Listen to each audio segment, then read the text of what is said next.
Good afternoon, everybody. Salamat po for having me. Always pagka ganitong mga malaki maitutulong sa nation building, aming binibigyan daan dito. Pero tell us more about this project. Ano ba ito? Step Up Project. Yes po. Sabi ninyo na ito ay popondohan ng Australian government. Pero siguro yung details and mechanics kung paano ko pwedeng makapag-apply dito. So una yung Step Up, isa siyang scholarship program na naglalayo na maitaas yung kalidad ng teaching profession.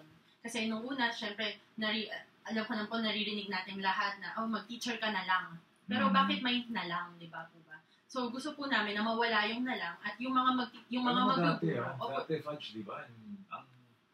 Ang profesyon, ang bukasyon ng pagguguro. Yung napakataas po talaga. Napakataas ang tingin. Opo, maestra. Maestra, di ba? Kapag ikaw ay maestra at mataas ang tingin sa isang komunidad. Opo. Pero ngayon, bakit gano'n?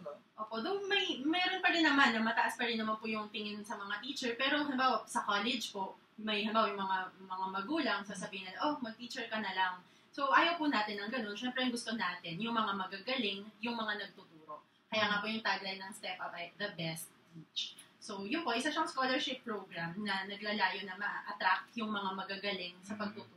Is this the first time na pumasok ang Step Up dito?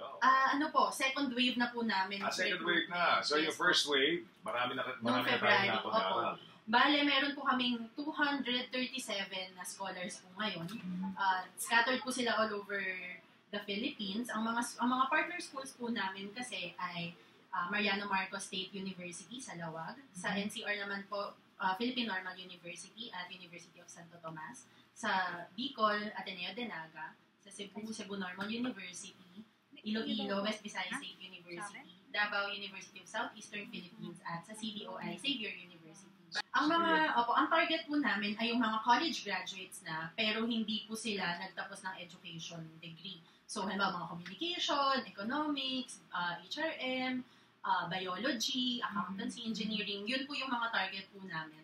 Kinakailangan college graduate. Opo, college graduate po dapat. Tapos, at least, DOS po yung grade nila or 85 ng college kasi po gusto po natin yung mga magagaling yung magturo. Tapos, yun po, mag-a-apply lang po sila sa amin at napaka-generous po ng Australian government sa pagbibigay po ng benefits. Sino nag-instigate itong proyektong ito? Australian government ba? O tayo dito sa mga Pilipinas? Yung mga Pilipino pa ang nag-submit ng Opo, yung Philippine Business for Education po yung nakipag-partner po sa Australian government na para magkaroon po ng scholarship program. Bakit ba Australian government na napili natin at yun lang tumulong sa atin? Wala ba tayong local partners? Nagkataon lang din po na yung Australian government po kasi may mas malakihang programa, ang tawag po ay BEST or Basic Education Sector Transformation.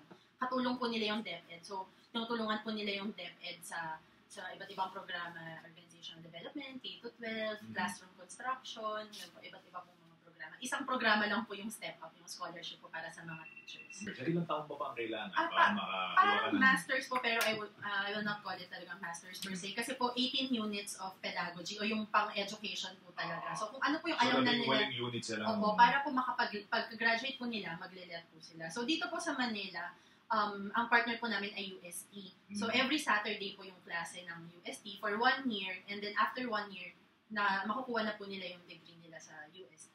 O yung certificate po para maging legal sila magturo. Paano natin sila imbitahin? Saan ba sila pupunta? Anong tatawagin nila?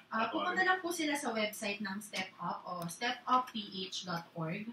Ulitin ko po, www.stepupph.org. Meron po dong online application na. So, fill out na lang nila yung mga forms. Tapos, ang deadline po kasi ay December 4 pa. So, sa December, tatawagan po namin sila kung nakapasa po sila. So, mag-fill out po sila ng forms, magsasubmit ng mga ilang documents. Ilan na hinahanap natin ngayon?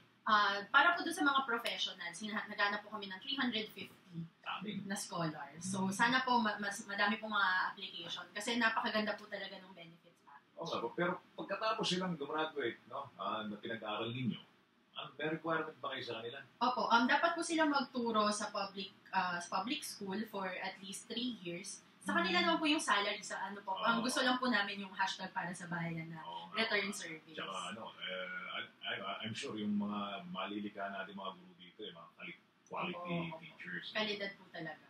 So, at additional kita ito sa kanila. Tapos, personal growth yan. Opo. And lalo na po sa dahil nga po may Personal K-12 na, advancement. opo, Yeah. nangangailangan din po talaga yung DepEd ng mga guro, lalo na sa senior high school. At syempre, yung mga industry professionals na, yung mga practitioners na may experience na ng ilang taon, mas maganda po talaga kung sila yung magtuturo sa senior high school. Okay. Sige, Fudge, bigyan kita ulit ng pagkakataon. Makaintita ng mga future scholars ng Philippine Business for Education, yung kanilang step-up project, mga kapuso. Si Fudge Paardo, ang kanilang program manager. Hello, sa mga nakikinig ngayon, gusto kong anyayahan, lalo na yung mga college graduates na hindi BS Education yung kurso, na mag-apply sa stepupph.org. Dahil bukod sa makapagturo kayo, mas maganda din yung oportunidad na ino-offer ng scholarship na ito. Dahil bukod sa libreng tuition, meron tayong 4,000 monthly allowance, 2,000 dorm allowance, health insurance, book allowance, uniform allowance, relocation, thesis, graduation, pati let review, sagot din po namin. So, napakalaki po ng package na to. O lahat po ibibigay na namin, mag-aral lang sila at magturo, sir. Sila na pag-aaralin, sila pa bibigyan ng baon, talagang full scholar Yes po. ang dating nito. No?